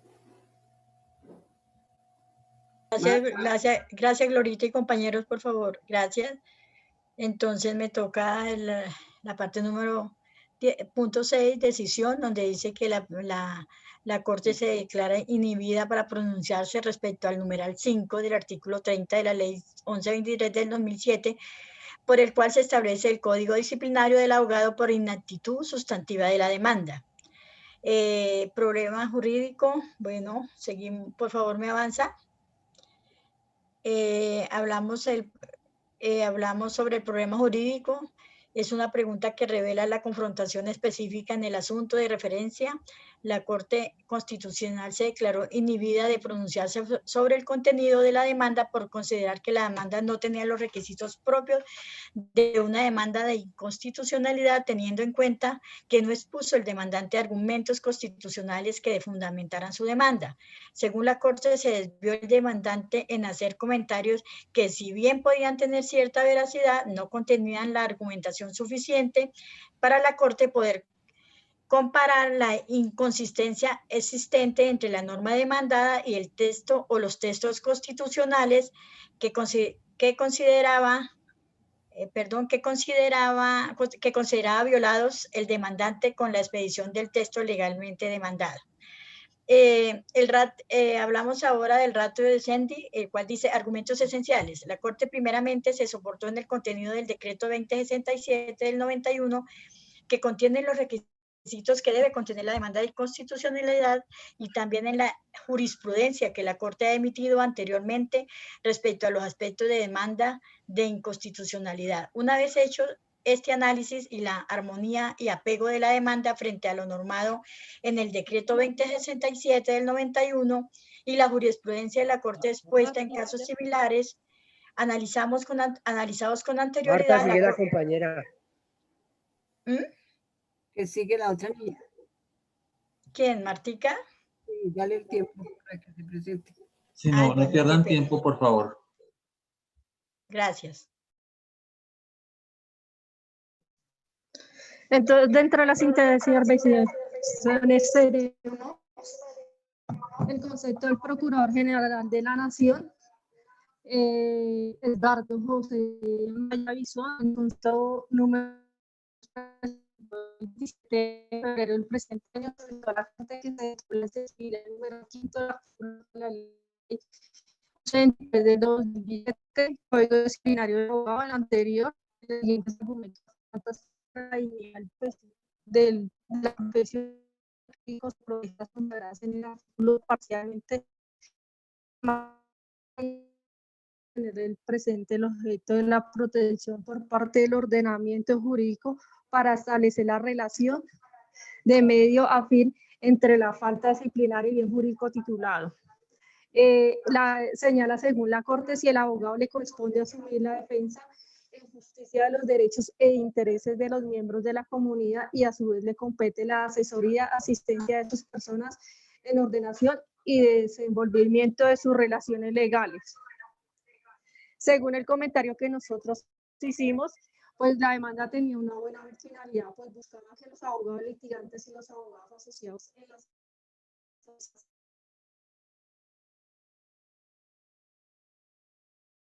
compañera, si quiere. No se le escuche nada, Marta. Denle la oportunidad a alguien que tenga más sonido. Perdón, continúo, Martica, porque hay mucha interferencia. Entonces, podemos decir que nosotros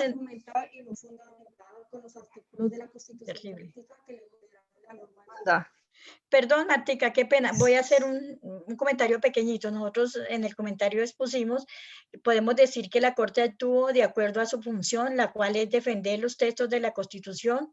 Entonces, ese es el comentario que tenemos, que la Corte actuó de acuerdo a su función, como es la de velar porque se cumpla lo normado en la Constitución Política de Colombia, nuestra Carta Magna. Muchas gracias, muy amables.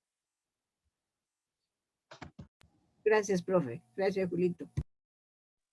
Bueno, a continuación, pues todos conéctense a la cámara porque vamos a tomar la evidencia. Entonces, para que todos estén pendientes.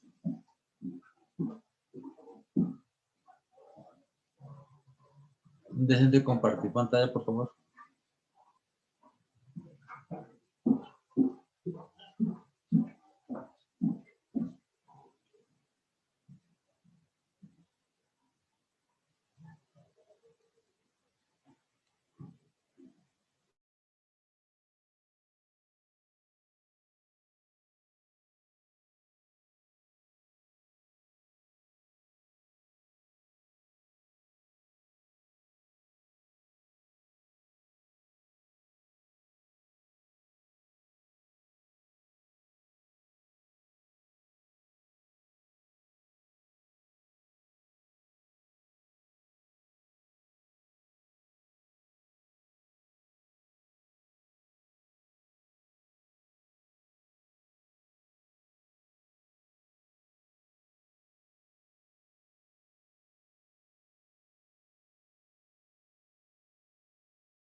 Bueno, compañeros, la doctora tuvo inconvenientes con el internet porque se la sacó del Zoom y no pudo ingresar, entonces que la evidencia que ella tomó esta mañana a primera hora es la que ella va a enviar allá. Entonces, ya podemos desconectarnos de la pantalla. Julio, un favorcito y los que no alcanzamos a estar ahí, porque es que... Mañana continuamos, pero por favor, lo que yo les recabo a ustedes, todos los grupos estén pendientes para que no se queden sin exponer. Si uno no puede en el grupo, pues el otro lo suple. O sea, la nota igual va a ser para el grupo, para todos. ¿Sí? Julio, nosotros nos conectamos antes de las 10 sí. Y la profe tomó la foto. Antes de las 10 tomaron la evidencia. Sí, eso iba a decir yo. Sí, no, ya creo que tomó otra evidencia. Antes de las 10 tomó evidencia. Sí, ya tomó otra evidencia. Y más, sin embargo, yo tomé la de los que estaban muchachos, yo envié unas evidencias al grupo. Sí, esas yo creo que ya las tomó. Gracias, Iván, muy amable. Bueno, compañeros, mañana nos vemos y por favor, a tiempo puntuales. Gracias. Listo. Vale, hasta luego. Gracias. Gracias, Iván, gracias, Julio. Gracias. Gracias y hasta luego.